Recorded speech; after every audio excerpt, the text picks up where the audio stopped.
Hi, I'm Jen. And I'm Steve-O. From Two Can Travel. And so can you. Today we're going to tell you about the new Schengen visa and the rules that are starting in 2023. We'll go over what the Schengen visa is, what it means for you, how you can get one, and how things are about to change. But before we do that, please make sure to subscribe to our channel. It's the cool thing to do. And if you're already subscribed, great job. I always knew you were a good person. Europe, where your friends go to learn how to say croissant weird. If you're planning on a long trip to the old world, make sure you understand your visa situation. You do not want to end your backpacking trip of self-discovery sitting in a German prison awaiting deportation. We've spent the past 20 months traveling all over Europe. We've spent time in Romania, France, the UK, Albania, Bulgaria, Spain, mostly in that order. Wherever you go in Europe, it's important to be aware of the Schengen area and how long you can stay in each country. If you're asking yourself, what the heck is a Schengen? We'll explain. The Schengen area is a zone made up of these 27 countries that came together to abolish their internal borders. Here they are. Ooh.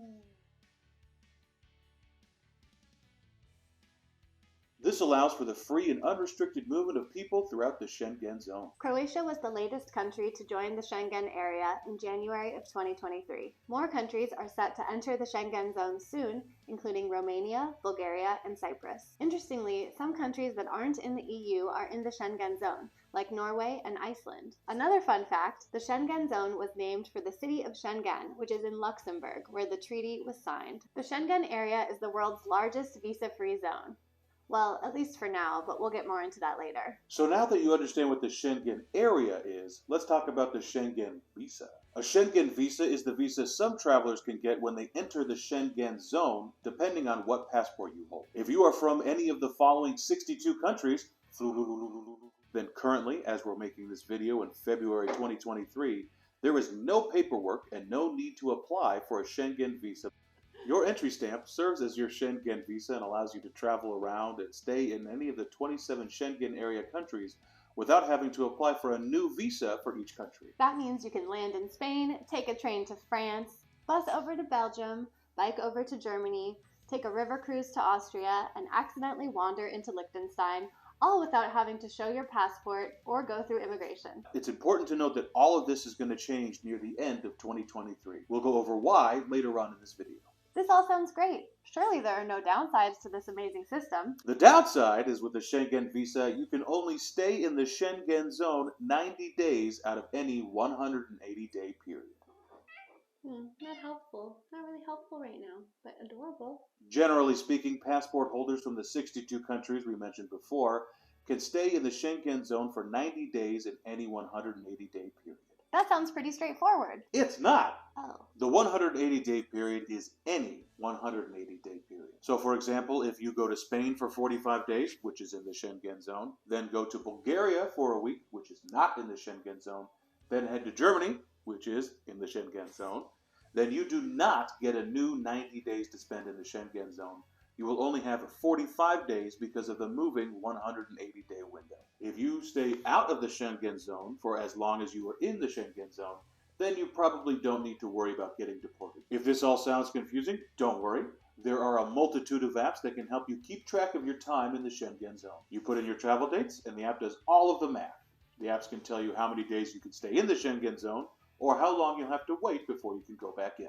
As we mentioned before, we've been traveling around Europe for the past 20 months. It's actually quite easy to spend more than 90 days at a time in Europe because luckily, not every country in Europe is part of the Schengen zone. Countries like the United Kingdom, Romania, Albania, Bulgaria, really most of Eastern Europe, are not a part of the Schengen zone, even if they are members of the EU. That means you can spend more time in those countries as you wait for your Schengen clock to reset. And that's exactly what we've done. Just make sure to check how long you're allowed to stay in those countries and the visa requirements before you go. For instance, if you're an American, you can spend up to an entire year in Albania. Romania, just like the Schengen visa, gives you 90 days out of a 180-day period.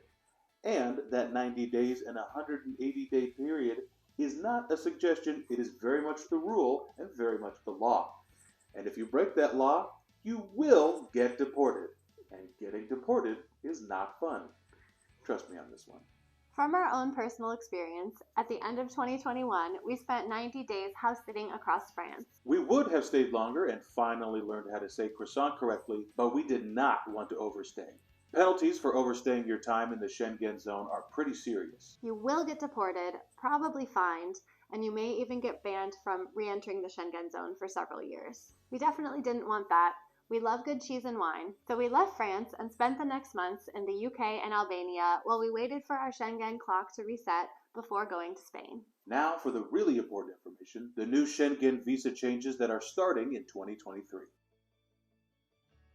ETIAS is the European Travel Information and Authorization System, which is just a fancy way of saying that it's the new Schengen visa system. Under ETIAS, passport holders of 59 of the 62 countries that currently travel visa-free in the Schengen zone will require an ETIAS waiver to travel to Europe for the purpose of tourism, business, or transit for a 90-day stay in any 180-day period. This means you'll be required to apply for a Schengen visa before entering the Schengen zone. The visa application costs €7 and will be valid for 3 years. Dude, I feel like a human. I don't like doing the 3. My fingers don't bend that well. I was electrocuted. If you're under 18 or over 70, you don't need to pay. You can apply for ETIAS, you can pay for it with a debit card or credit card, and be accepted all online. In order to apply for ETIAS, you'll need to have a current valid passport that is machine readable with the electronic passport sign or chip. Countries that are not eligible for ETIAS must still apply for a Schengen visa. You can find all of the eligible ETIAS countries and requirements on the ETIAS.com website. ETIAS will begin to roll out in May of 2023 so that travelers can begin to apply for the system and get used to the new rules. By November of 2023, it will be mandatory that all travelers apply for and receive an ETIAS visa before traveling to the Schengen zone. If you're from a country that currently can't get a Schengen visa on arrival, then the rules really aren't going to change for you. You'll still have to apply for a Schengen visa before you travel. All in all, the biggest difference is that if you could previously enter the Schengen zone without a visa, now you'll need to apply for ETIAS and pay the €7 before you enter the Schengen zone. If you plan to travel to Europe in 2023 or in the future, then we hope this information is helpful for you. Make sure you go to ETIAS.com to see all of the latest requirements and updates for entering the Schengen zone, depending on your passport country. Thank you so much for watching. Please like and subscribe. It really helps our channel grow.